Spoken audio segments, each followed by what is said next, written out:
सुहागन नारी हो, गुरुमुखी पुरुष हो, भैया योगी हो या राजा हो, सूना माथा नहीं रखना चाहिए। माथे पर तिलक अवश्य होना चाहिए। बहुत सारे लोग तो ऐसे हैं जो बिना माथे पर तिलक लगाए घर से बाहर नहीं निकलते। एक बार तिलक अच्छा लग जाए। मुझे ये तिलक लगाते हुए करीब करीब 17 वर्ष हो गए और शायद ऐसी कोई मिनट नहीं होती जब मैं बिना तिलक के रहूं। रात हो या दिन हो, मुझे मेरे माथे पर तिलक चाहिए ही चाहिए। रात्रि में भी और दिन में भी।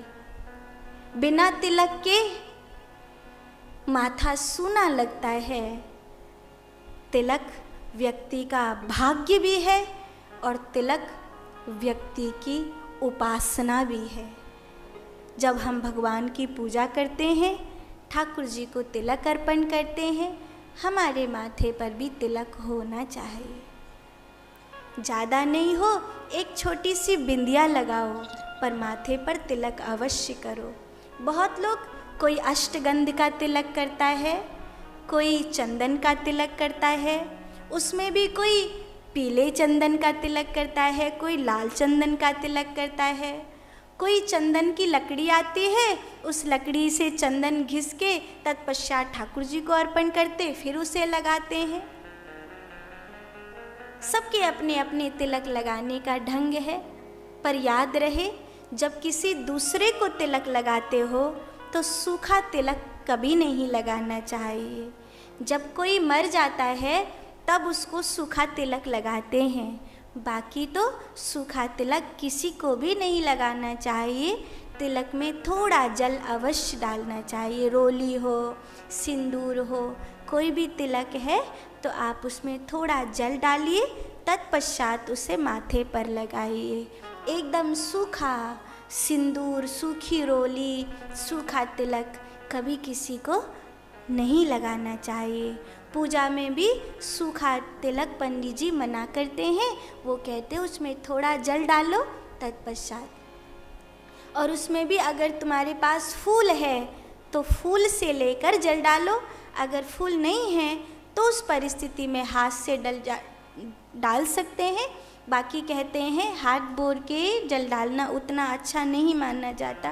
कई बार हम हाथ बोरते हैं गिलास में, फिर उसमें छींटा मार देते हैं, तो उससे हमारे हाथ में जो थोड़ी बहुत गंदगी है वो तो चले जाती है ना, इसीलिए ऐसा नहीं। फूल हो तो सबसे उत्तम, नहीं तो जो हमारे पास जल का पात्र है उससे भी थोड़ा सा डाल सकते हैं। और कैसे भी बात नहीं बने तो हाथ से डालना चाहिए।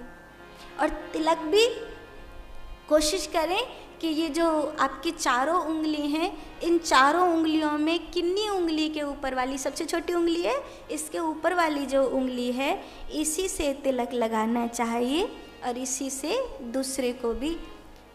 नारियल पे आप कभी तिलक करते हैं? अक्सर जब नारियल चढ़ाया जाता है भगवान को तो सूना नारियल नहीं चढ़ाना चाहिए।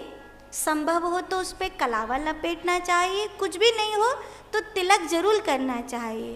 तो उसमें भी मैंने कई मैयाओं को ऐसा देखा है कि वो तिलक लिया और ऐसा लगता है जैसे नारियल को तिलक कर नहीं रही हैं, नारियल से अपनी उंगली पोंछ रही हैं। ऐसे नहीं होता। जब कभी आप नारियल पे तिलक करके किसी देवता को चढ़ाते हो तो हमेशा तिलक ऊपर की ओर ही करना चाहिए। माथे पर भी हमेशा ऊपर की ओर ही करना चाहिए।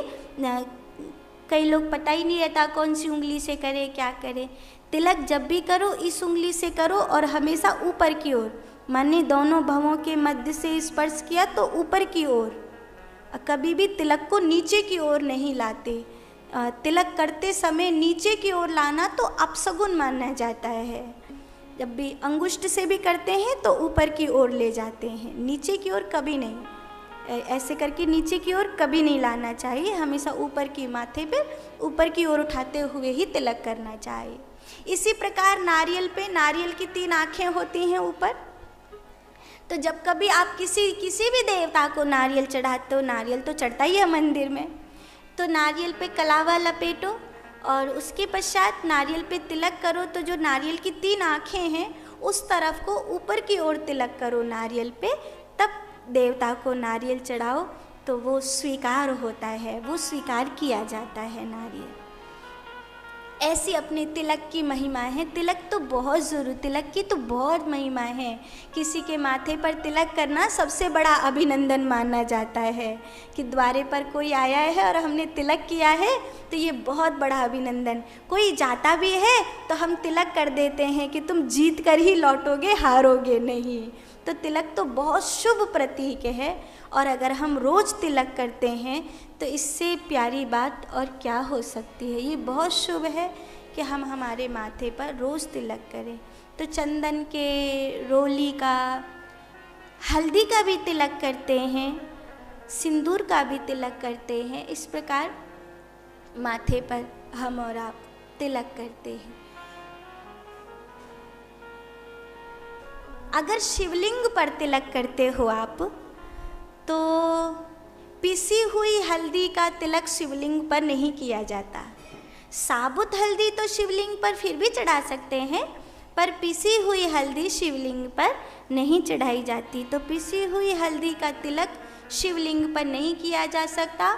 और जो माताएं सिंदूर भरती हैं मांग में, वो सिंदूर का तिलक भी शिवलिंग पर नहीं किया जाता। आप रोली का कर सकते हो, लाल चंदन, सफ़ेद चंदन का तिलक बहुत होता है, लाल चंदन का, फिर सफ़ेद चंदन का। आप चंदन का तिलक करो तो भोलेनाथ बहुत राजी होते हैं। चंदन का तिलक उन्हें अत्यंत प्रिय है। अष्टगंध का तिलक भी कर सकते हैं साधु। शिवम पुराण तिलकम ही, समस्त पुराणों में शिव महापुराण एक तिलक है।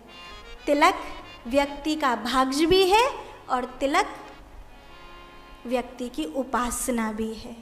एक नारी माथे पर बिंदिया लगाती है तो उससे पता चलता है कि वो अपने सुहाग के प्रति जिम्मेवार है। ये शोभा भी है उसकी और उसके प्रेम का प्रतीक भी है।